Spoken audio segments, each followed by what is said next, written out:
आज के घंटे में आपका स्वागत करता हूँ। मैं बात कर रहा हूँ वरिष्ठ कवि डॉक्टर योगेश। हालांकि मैं डॉक्टर अपने पास से लगा रहा हूँ, इन्होंने लिखा नहीं है इसमें। 25 अक्टूबर 1971 सीतापुर की सरजमीन पे आपने कदम रखा इस दुनिया में। पीएचडी करने के बाद आप शिक्षक रहे और आज भी ये शिक्षक ही हैं। आपकी प्रकाशित कृतियों का मैं जरूर जिक्र करना चाहूंगा। कविता संग्रह, निबंध संग्रह, कहानी संग्रह आपका संपादन रहा है। पुस्तक कृतियों में अंतर्क्षितिज, भारत एक धर्म, संस्कृत, धर्मबोध आपको उत्तर प्रदेश हिंदी संस्थान लखनऊ द्वारा डॉक्टर रागेर राघव सर्जना पुरस्कार 2005, उत्तर प्रदेश हिंदी संस्थान लखनऊ द्वारा हजारी प्रसाद द्विवेदी अमृत पुरस्कार 2016, राष्ट्र धर्म गौरव सम्मान 2014 एवं 2017 राष्ट्र धर्म प्रकाशन द्वारा दिया है। आपकी उज्जवल भविष्य की बहुत बहुत शुभकामनाएं। और आपका जो है नव सजन के आप अध्यक्ष हैं और आप सब परिचय के मोहताज नहीं है। जोरदार तालियों के मध्य आपकी झटकाएं आपके मध्य स्वागत है।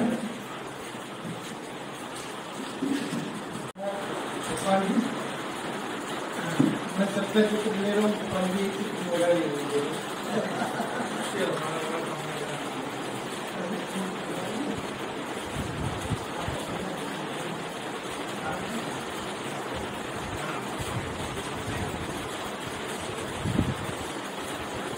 देखिए, हम लोग कविता में क्या करते हैं, कुछ शब्द लिखता हूँ।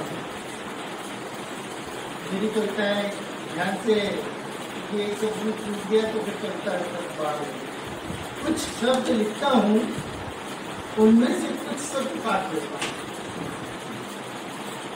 कुछ शब्द बदल लेता हूँ और कुछ शब्द उधर से उठाकर उधर रखता हूँ। वाह! आप सभी कविता लिखते होंगे और ये अक्सर होता होगा।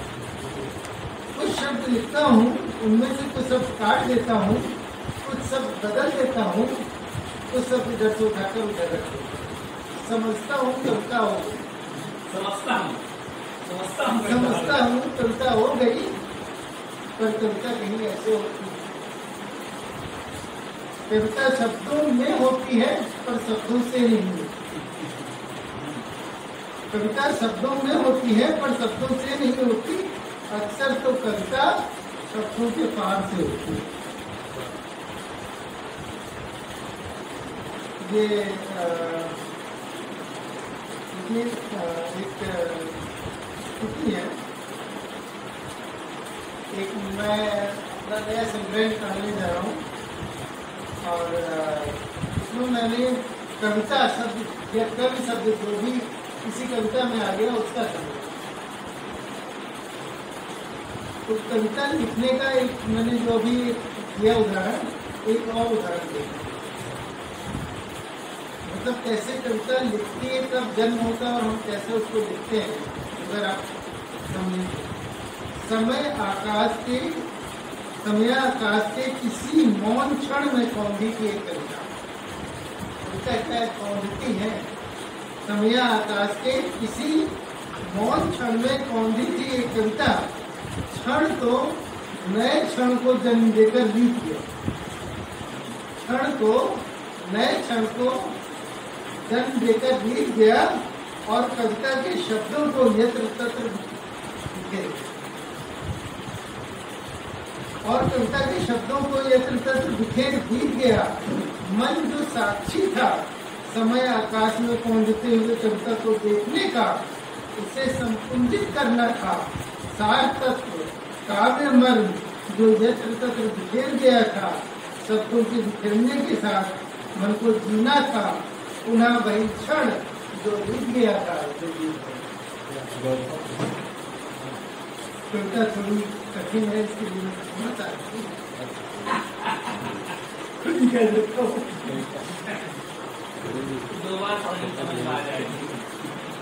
असल में ये पूरा कविता का दर्शन है। आप देखें,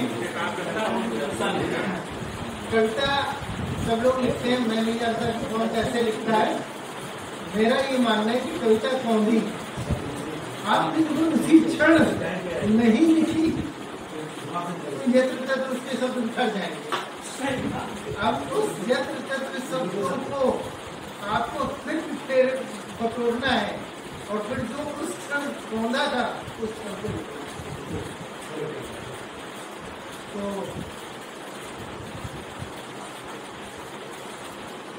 किसी कविता की प्रथम पंक्तियां, फिर देखिए कविता का दर्जा आपने कभी नहीं सोचा होगा। किसी कविता की प्रथम पंक्ति कविता का आरंभ नहीं होती, तो उससे पहले कहीं जन्म ले चुके। किसी कविता की प्रथम पंक्ति कविता का आरंभ नहीं होती और न ही अंतिम पंक्ति अंत।